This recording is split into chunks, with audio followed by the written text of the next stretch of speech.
Good morning, everyone. Thank you for joining us.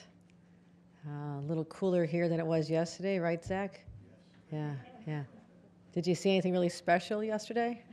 I was pretty impressed with your bank shot. Yeah, nothing but net, Zach, nothing but net. All right, it's how we roll here. That was fun, but a little hotter yesterday than it was today. But I do want to acknowledge some individuals who've joined us here today, starting with our Commissioner of the Department of Labor, Roberta Reardon. Thank you. She travels all over because I just saw her yesterday up Saratoga County. You are extraordinary, and I want to thank you for helping lead one of the initiatives that we're talking about here today. Dr. Guillermo Linares, who's the president of Higher Education Services Corporation. Thank you for what you're doing on the higher education front. Another one of our announcements. Also having assigned member Deborah Glick is always a pleasure. Thank you for your leadership as the higher education chair in the assembly. And we have a special guest, Tiana England, who's part of the city administration for Children's Service, is going to talk about one of our fun initiatives as well. So we're going to be talking about some of the steps we're taking to bolster our healthcare workforce. But as always, we want to give a quick update on monkeypox, COVID, and so let's just get started with that. When it comes to our COVID cases, happiness, you can see there's been a stabilization. Statewide, that's encouraging news. But also, we're going to prepare for the fall. I did an announcement on this several weeks ago. Our fall action plan has getting 3 million test kits into schools, which we think is critically important because every child needs to be in school this fall, and we have to keep them safe. But the experiment of education at home is in the rearview mirror. We don't want to go back to that. We need these kids in school, so we're getting test kits out to them as well. Our PPE stockpile, again, with foreign supply chains that have only worsened since the pandemic, we're also building up our reserves, as well as promoting boosters, vaccines, testing, and treatments. And our cases, again, stabilizing most places, but we continue to monitor. As soon as there's a little shift, we launch into action and just find out what's going on there, making sure that people are getting all the supplies of vaccines and booster shots they need. Also, the monkeypox outbreak, as you know, we announced a declaration of emergency, and here's why. We're seeing higher cases. You can see them across the state, about 1,617, growing quickly. And I'll be talking about our vaccination allocation as well. We have 170,000 to date, making sure that we're receiving our fair share. As I mentioned before, this is a conversation I've had with the White House. They originally were allocating based on population. We are not the most populated state, but we are the state with the highest number of cases. So we wanted them to shift how the allocations were going, so that even though there's a limited supply globally. So we're working around the clock to do that, as well as a public education campaign to really talk about the vulnerable communities. Let's get this out there. We're not shying away from this. Dr. Mary Bassett has been doing an incredible job just speaking truth and telling people what behaviors are at risk and being really smart about this. So, but as we said before, about 1 out of 4 cases in this country are in New York State, and with a high concentration in New York City. So, the reason we declared a declaration of emergency, it allows us to respond more quickly. What does that look like? That means when we do have more of a supply of vaccines, which we're anxious to get our hands on, we can have more people allocate them other than just physicians. That allows us to have EMTs and pharmacists and others in the healthcare system, midwives, people who can help administer them. So when you get under a crunch situation, you want to have more people who are eligible to do this. We needed the declaration to do this. Also, we want the providers to send us the vaccine data information, which they weren't required to do before. So working with the White House around the clock as well, Dr. Jha, who we're in regular communication with, other federal officials. We're glad to see that the administration is stepping up. We also have Dr. Dimitri Daskalakis is from New York City. He's on the White House panel, so he is our direct point of contact to make sure we get our share. So we talked about the fact that we'd be soon getting 760,000 more doses, more vaccines. The federal government will be getting that many more, and 110,000 were coming to New York State, 80,000 of which are going to New York City. You can see our allocations thus far, our different tranches. Our last allocation we're waiting to get those out to add to the numbers in New York City as well. New York City gets them directly from the federal government, but in our phase 3, we've allocated over 16,000 statewide.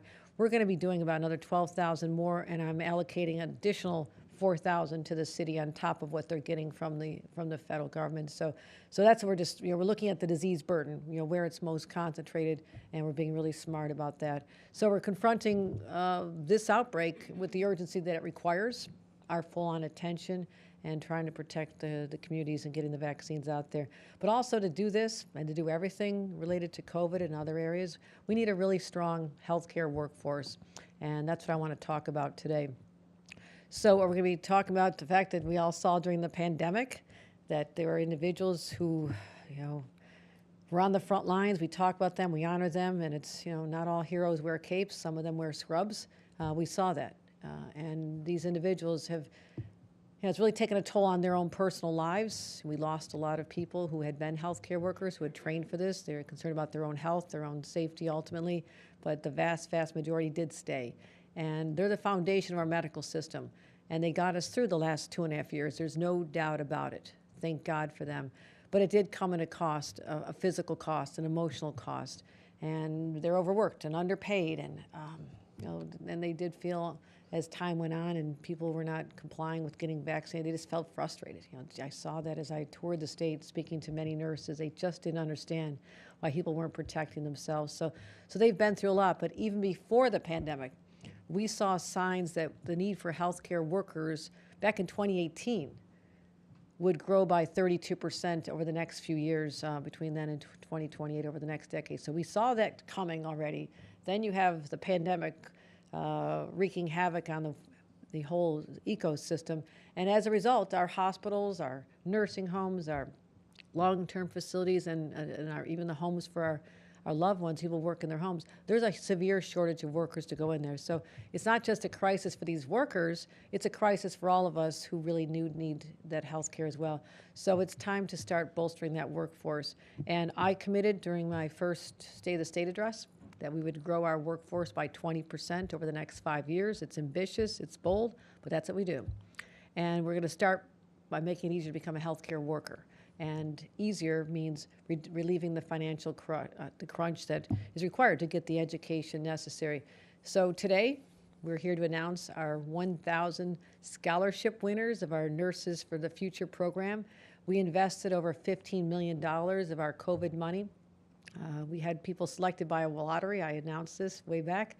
63,000 people applied for 1,000 slots.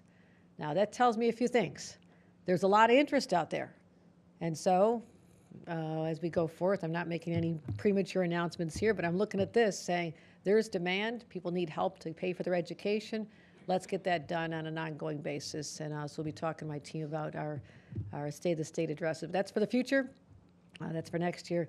But over 98% of the people who applied were from New York. We wanted to bring people in from other states as well to get them to move here. And over 400 of these winners will be right in the New York City area. So we're going to have scholarships. They're going to be able to have their education, either full-time semesters or part-time equivalent, 2 or 4 year degree at a SUNY or CUNY institution. Got to support our state institutions. And really, when they get their degree, they'll commit to stay with us for over 2 years. And so hopefully they'll build their lives right here in the state of New York. And so that's going to be one element toward a multifaceted approach toward increasing our health care supply. But right now, we have about 9,300 openings for healthcare nurses, healthcare workers across the state, particularly registered nurses. And it's important for us to recruit the next generation of workers. So Tanaya, you're going to be telling us a little bit about what it's like to be part of that workforce team. I know you're going to, but it's not enough just to bring new nurses into the field, which is one strategy. It's also about showing appreciation to those who are already here. They've been through a lot. I don't need to describe it any further than I have. Just walk up and talk to someone and ask them what life has been like since March of 2020. And it's been so hard for them. And they did stay in. We've been hemorrhaging healthcare workers. And now I've talked about this for a long time. We owe them more than just a debt of gratitude. We owe them a way to help pay their debts. And as I said in my State of the State address, we would pay them in bonuses. And so today I'm announcing that we're making good on our promise to launch an online portal for healthcare worker bonuses. This is where employers can claim bonuses for their eligible workers. We have identified who the eligible workers are to make sure that $1.3 billion in funds are allocated to eligible workers who make less than $125,000 and have remained in their positions for at least 6 months, and that will equate to up to $3,000 per worker, because we still have to keep these healthcare workers. They have been enticed to go to other states. They have other traveling nurses opportunities, which are much more lucrative. So just as a sign of our gratitude, but also just to lift their financial burden, we're going to continue those programs as well, and you'll hear about that. So that's just 2 ways we're working to bolster our healthcare workforce. But we're also, as I mentioned during our budget, we're investing over $20 billion in our healthcare industry overall. $2.4 billion for healthcare infrastructure and lab capacity, because it's antiquated, has not been invested in many facilities. You're shaking your head, you know about that as well. Okay. Plus almost $4 billion in aid to hospitals that are struggling from COVID. Remember, their services were shut down. They did not have elective surgeries. They really took a huge financial hit during this, so we have to keep them alive. Having them close is not an option. It's not an option, so we have to help them as well. Plus, increasing the wages for home health care aides who've been underpaid for too long, $7.7 billion to help lift them up by increasing their wages as well. So these are just some of the aspects we presented a few months ago. I just wanted to give you an update on where we are. We're making real progress, and that's how we continue to recruit people, retain our workforce, and make sure that we're there doing much more than just saying thank you for the past. We're also invested in you in the future, and this is what we're excited about.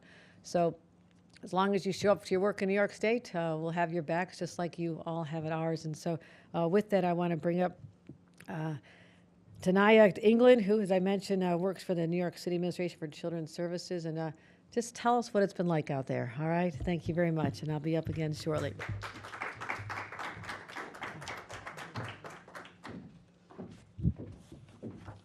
Okay, so good morning, everyone. I'm very excited, very, very happy to be here. Okay, so thank you, Governor. Thank you so much, first and foremost, for your leadership on behalf of healthcare workers here in New York City and throughout the state.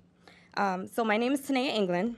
I'm excited to be a part of the new program that they have going on, Nurses for Our Future. A little bit about myself. So yes, I'm currently employed under the Clinical Consultation Program for Administrations of Children's Services. So basically what I do there is I help children who are impacted by families who have substance abuse issues, some mental health, and some who are experiencing domestic violence in the home. So I am this is not, This is the idea that I have for giving back. And I just want to be completely honest in everything that I say here. I love to give back to the community. I want to give back to the community. I'm doing it now. I currently hold a degree in social work at CUNY University, and during the pandemic, I experienced so much. I lost my mom, I had a baby.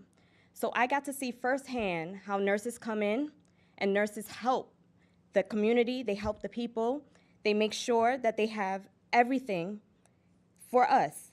They play such a crucial role. So the way they help me and put their lives on the line for me, I said I want to give back and do the same.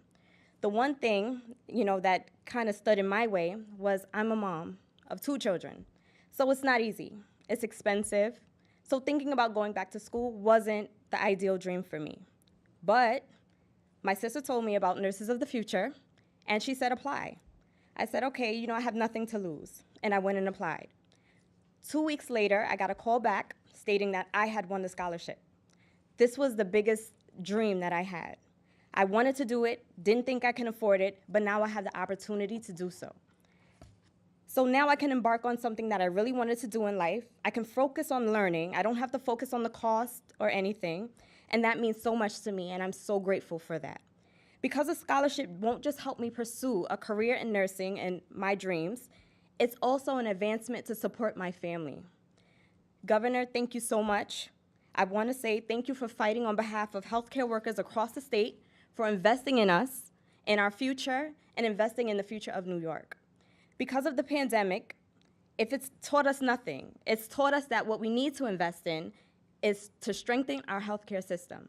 So I'm very excited to start nursing school and to take care of New Yorkers in any way that I can, in a new way. Because even though I'm already doing it, now I get to embark on something that's going to be even greater. So again, thank you so, so very much. And now I want to introduce Assemblywoman to come up and to have a speak. Assemblywoman Glick, thank you so much.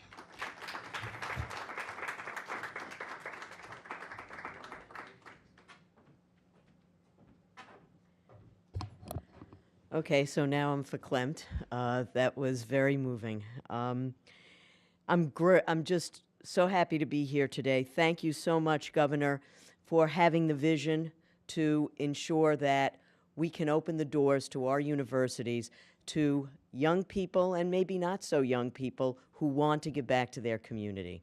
We know we need more nurses. Anybody who has ever been in a hospital or had a friend or a family member in a hospital knows absolutely that the nurses mean everything.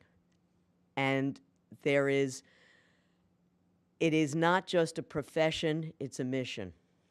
And people who undertake it are incredibly giving, and we in our state are lucky for those who make that commitment, but we have to make it possible for those who want to be nurses, for them to do so without the barrier and burden of the financial impact on their families. So I'm really thrilled, as Chair of Higher Education, Governor, this has been the best budget for higher education in a decade or more, and so thank you for that. And thank you for this, because I think it sends a signal that New York State is not just committed to health care in its fullest measure, but also that we are committed to ensuring that everyone who wants to participate can have an opportunity. And one thing that the governor hasn't mentioned, and I'm sure is not part of this program, but I personally want to thank you for increasing the Patricia McGee Nurse Educator Scholarships, because our nurse educators are aging out. And we need nurse educators, but it is expensive to go through your additional education.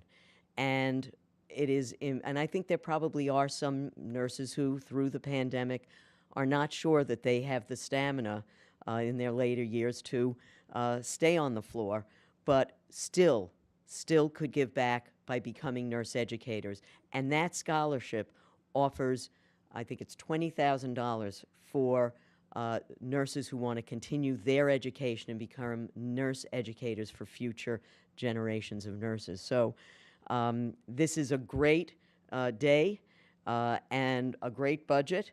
And in so many ways, Governor, you have set a standard for support for our public education systems, for ensuring that healthcare gets the support that it needs, and sends a signal to young people that New York State believes in them and that they have a place in this state where they can pursue their dreams and ensure that we have a solid healthcare system for all New Yorkers. So I'm grateful to you. I'm happy to be here today. And as I am the closing speaker, I want to just let everyone know that this was a great signal for the future of the state of New York. So thank you very much, and everybody have a great day.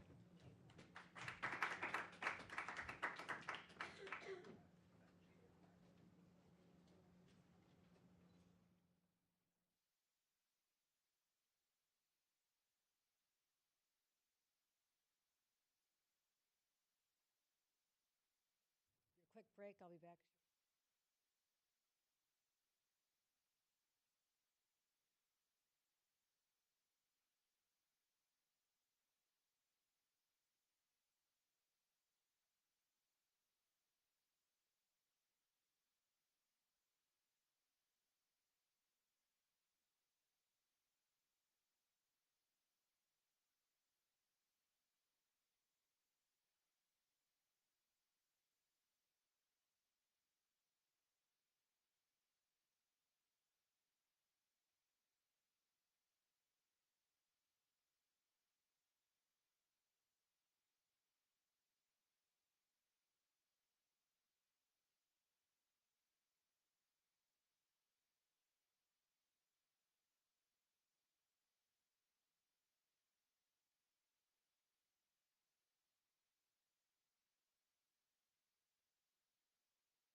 All right, thank you everyone for covering our announcements today and giving people the confidence that we're working very hard to shore up our healthcare workforce as well as address COVID and monkeypox on an ongoing basis. So any questions today?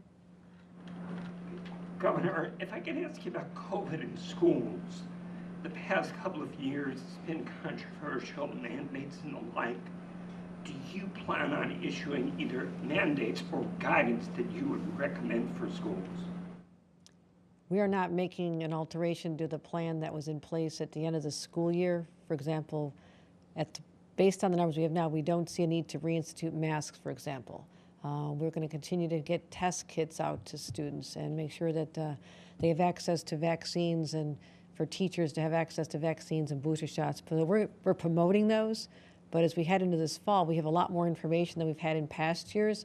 And one of the main takeaways and most significant lessons of the last pandemic is that when children are not in a school setting on an ongoing, regular basis, with that support system around them, they falter.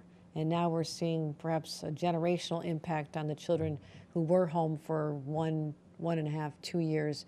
And so our number one goal towards school will be keeping children safe in that school environment. We're not anticipating the need for masks or anything else beyond that. But is there concern about outbreaks in schools? A kid gets sick, they're not masked, and it just ricochets through a community.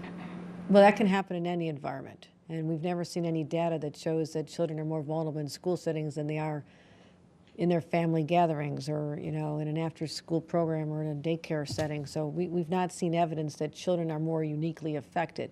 But if we did see data to point to that conclusion, obviously we reserve the right to make any changes if necessary. But on balance, we look at the safety of children in schools.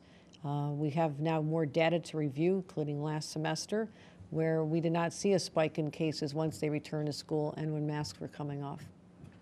Governor, later today, the mayor of the city of New York is going to have a press conference to once again call for bail reform, and they're going to be releasing a list of 10 recidivists who have been released, done more crimes, been released, done more crimes, making the case that if judges had the ability to use dangerousness as a criteria for setting bail, that they wouldn't be on the street.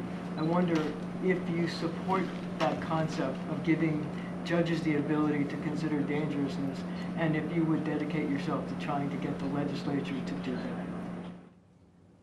I'm aware of the mayor's press conference, and I absolutely support his interest in getting the judges to follow the law. And I encourage everybody in the entire ecosystem related to public safety, starting with law enforcement and our district attorneys and our judges, to review the bail laws that were enacted in the budget that became in effect on May 9th. And every one of those changes gives them the tools they need to work toward our common objective of increasing public safety. The mayor and I are in sync on this. I believe that the legislature, with my serious prodding, have made great strides. We're not finished yet, but what the judges now have, and I'm not sure why everybody intentionally ignores this, but people are out there, and people trying to make political calculations based on this. If they read what we've now given judges to consider, no longer do judges simply consider whether or not there's a likelihood of the person returning for their court appearance, which had been the case even before bail reform. I just want to say that. That was always the case. What we gave judges was the ability to consider severity of the offense. Is this a repeat offense? Is there a history involved here? So we now have spelled out for judges factors to consider in weighing whether or not this person should be out on the street or not. And we also added more crimes that are back under bail eligible or arrest eligible than had been under the previous reforms. And I'll repeat them again.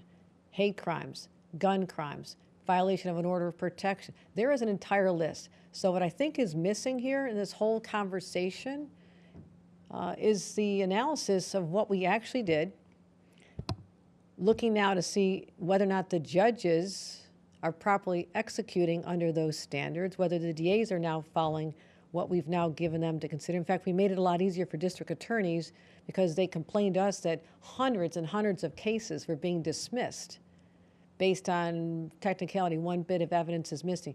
We changed that again. So I want people to look at the body of what had been done, start implementing based on that, but realizing that that is not the only indicator of why we have crime out there or the only way to deal with it. Why aren't we talking about getting violent guns off the streets as well? This is something the mayor and I work on together. His NYPD, my state police, and 8 other states are involved in the first ever in the nation gun interdiction task force. We're working with ATF. We'll be bringing them here to New York City in a couple of weeks to talk about this. So the mayor and I have a multifaceted approach. I agree with him that those are cases, and if I look at them personally, I'll probably be able to come to the conclusion that every one of them could have been held if the judges had executed based on the standards we've given them. So that's who we are. Always more to do, though. Governor, can I just follow up? Are you saying that judges and DAs are not following the laws that are on the books? And if you're saying that, what are you going to do to make sure that they do? What am I going to do about duly elected judges not doing what they're supposed to do? That's up to the voters, isn't it? I mean, they're elected. I believe in accountability at all levels, and people can't just be saying that they don't have something when they do have it to make that as an excuse. But my role here as governor is not to point fingers. That doesn't get us anywhere. I believe that every element of the entire criminal justice system needs to be working collaboratively, me working with the mayor, our law enforcement teams working together, the judges doing their jobs, the district attorneys doing their jobs. It all has to work together to not just reduce crime, which is going up all over the country. We know that. It is up everywhere. We are safer than many areas, but I'm not going to feel comfortable as long as people feel anxiety in this community. And I'm going to continue working on this day in and day out, working in partnership with the mayor of New York. So we are in agreement that there are many individuals who should not be being let out. Totally agree with that.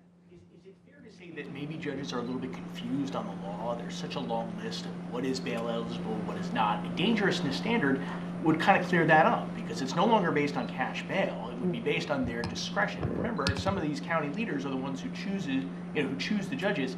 Would you support that dangerousness standard going forward? And is it fair to say the legislature just won't do it? Tell me how you define dangerousness and how that differs from the list of specific criteria that we're asking them to weigh.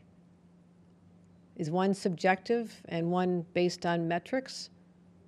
I think so, and I think the judges might want to just shift around and look at something that's been handed to them, criteria to look at in making your determination, which should make it go easier than relying on your own individual life's experiences and you determine what dangerousness is. This is an enhancement. This is an enhancement because we want them to do their jobs. And if there's confusion and people don't understand, I'm sure there's continuing education programs that are out there. They can, we can give more briefings to people. I'm happy to have, our policy team work with people because I do think that you're absolutely right. There probably is a miscommunication, a misperception that things have not changed when in fact the law, which I read all the time, I have it practically memorized, I know this law, is available for everyone to read and make sure they're applying the law. This is the law of the land in the state of New York. It is our full expectation that it will be applied. Thanks, everyone. Thank you.